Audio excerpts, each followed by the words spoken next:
Second place overall, Kuriboh League, June 27th, 2018. David Rita. And no suffering. How was your night, David? It's pretty good. Pretty good. Winning his ABC round 1. Mm-hmm. No. Free. I mean, good match. Good match. I'm so sorry. That was bullshit. It's okay. Round 2, went against Heroes, right? Hero Dino? Mass Hero. Mass Dino. Hero Dino. Mass Dino's free. Pre-heroic. Okay. Hold on. No. Last I remember, you lost game 1. Free. Nice. Okay. He got me game 1 because Ultimate Conductor turned out thick boy. Wait. And then James, that's disgusting. Pendulum Magicians is still unplayable. You can't make boards. Break my board. We never did anything for 2 turns. Game 1 and 2, we didn't make boards. We just beat each other to death. So, yeah, best matchup. Pendulum. Yeah. All right. We'll ask you that later. Yeah. All right, so getting into the deck profile. Got 3 of the Jesus. That deck doo-doo. Yeah. Zefra. So he's like basically a starter. You kind of need him for every single combo that exists. You scale him and then you activate his effect to send Zefra monster, and it becomes at scale level. So you like to send high scales or low if you need them. Normally high. Then another 3 of we got Zefra. Search for any Zefra or Yang Zing spell or trap. So you can just search for Providence and then search with Providence for another Zefra card. So it's not restricted to just the spells and traps. And you also get the added benefit of it being a Return of the Dragon Lord for Zefra monsters. Then we got the 2 of, which is a Froxy. He makes other Zefra's tuners. So you use him to go into like your level 9 plays and stuff like that. Then we got our 1-ofs. We got 1 Knight. He's a Trident. It's good. 1 Thubin. He pops back row. He's like the Tornado Dragon. And 1 Wendy. Zefra Wendy. She just recycles stuff from your extra deck, other Zefra monsters. So you like the normal summoner and get like this back and then just pendulum summon extra monsters. Really good. That's it for the 1-ofs.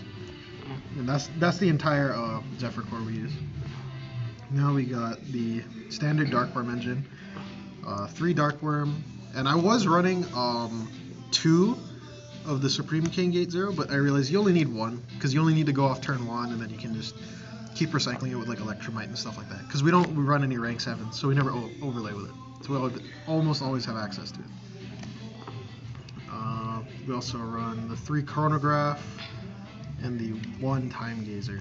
This is just another startup card to get into Electromite. We normally just make the 1 Electromite, sit on that with our backup like 1 Synchro Monster or Photon Balancer. It's really good. 1-ofs. We have Performapal Odd-Eye Synchron. Basically, this card, you can summon your scale.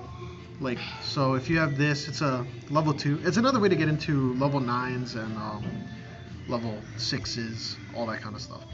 So if you have like what I was saying earlier, the Gate 0, you would summon this out, and it's a free level 9.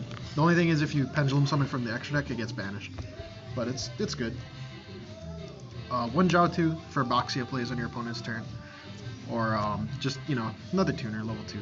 Makes good plays. Also floats. Sick. 1 Destrudo. Destrudo is really good. We can use it to go into Yazi, and then if we were running it, we could go into Black Rose, but I didn't have room for it. I think the Yazi is more beneficial in this deck anyways, with all the synergy it has. Hand traps. 3 Ash Blossom. Arguably best hand trap still, other than Droll and Lockbird. I like Droll and Lockbird. Droll and Lockbird is really good this format, except against Pendulum Magicians. They only really add like once or twice, and then they just stop, and they just use what they have. Because you don't abuse Astrograph anymore, you just use Chronograph as much as possible. You just spam stuff on the board. That's it for the monsters. Now we got the spell lineup. Oracle of Zefra. When you activate it, it searches for a Zefra monster from your main deck. So you normally go for this. Hopefully, if you have this is a real big plus already, because you can pop it off Electrobite and get your anything you want back from your extra deck. But it has all like individual effects. But the two good ones are the XZ one and the Synchro one. XZ one is you draw one card, discard one, and the Synchro one is you just stack a monster from your deck on the top of your deck. You have to reveal it though. So that's good. Other field spell, 1 Dragon Ravine. We ran this because it's another alternate to Dragon Shrine and Foolish Burial. Just in case you have the Destrudo and the other stuff in your hand. You have like a Terraforming or something, you dump both of them. 3 Terraforming to go with those. Standard, just search it. These are basically extra Terraformings too, because they can also search Zefra Providence. It's basically search any Zefra card, not restricted to only monsters or spell traps. This is why you search it off of Zefrani most of the time. It's just a really big plus. Now we got Dragon Shrines, just extra dump for the dragons, plus off Darkworm stuff. Foolish Burial, another dump for Darkworm, basically the starter cards. And then we got the 3 traps. We just run 1 of each. 1 Zefra War, Divine Strike, and Path. It's really good. Sometimes we set up 3 and then we have a hand trap and bouncer. That's 5 interruptions. It's pretty good. That's it for the main deck. It's 43 card main deck. And here we go. We got the extra deck right here. 2 Electromite. I wanted to run 3, but then after someone convinced me not to run 3 because it's trash. It's not trash. Your deck doesn't let me starter cards. Yeah, and this deck is trash. That's what I mean. I only made 1 actually, like every game. I never went into the second one yet. So that was a good decision. It's really good. 1 Borlo. These are the only 3 links we run. Borlo is just another boss monster. The only reason we run that little links is because the synchros are way more impactful in this deck than the link monsters are. And it's kind of hard to make links with this deck. Because if most of the good links are the nightmares, and you can't really discard with this deck, it punishes you too much for losing cards. We're on the 1 Horus, just because it's a good level 6. I didn't make it today, but I've made it in the past. It's a good card. Stardust Charge Warrior. This is a good card. I like to draw off it, and then if I have like a what's it called, chronograph on it, you can just overlay into the bouncer. So it's pretty good. Yazi's good. You pop 1 and then float into another monster to keep going. So it's nice. Boxia, you can shuffle stuff on your turn or your opponent's turn, like whenever it's summoned. It's pretty good. I didn't use the other effect today, where you summon one from the grave by popping a card, but it's still good. Chao Feng's nice. You can sit on this with like what's it called, Path, and you can search for a hand trap.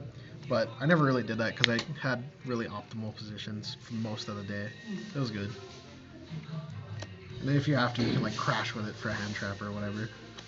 Vermilion, didn't make this today. Probably should have. I could have. But yeah, I should have made it once. It would have been really clutch. Gothams, made it once to rip like 1 card out of my opponent's 3 card hand because I negated the first 2 things. It's really good. You just tribute it. And it rips a card out of your hand. And the reason I'm running this is because I also run the Cloud Castle to bring it back.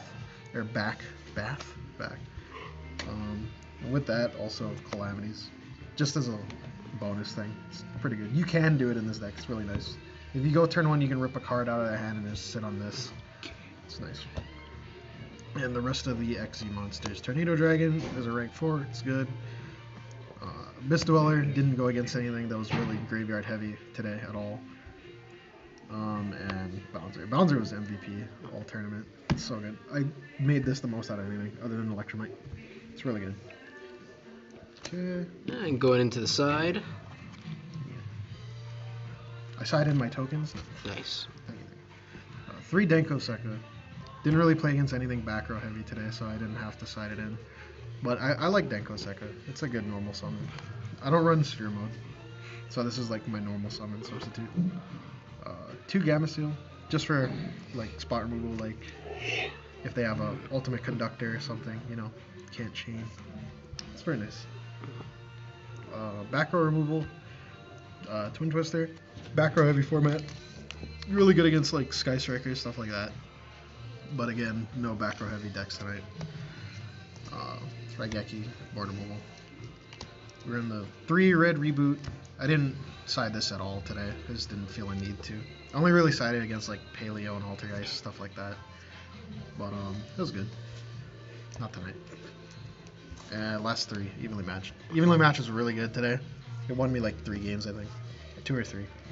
But this was probably my best side card for the night.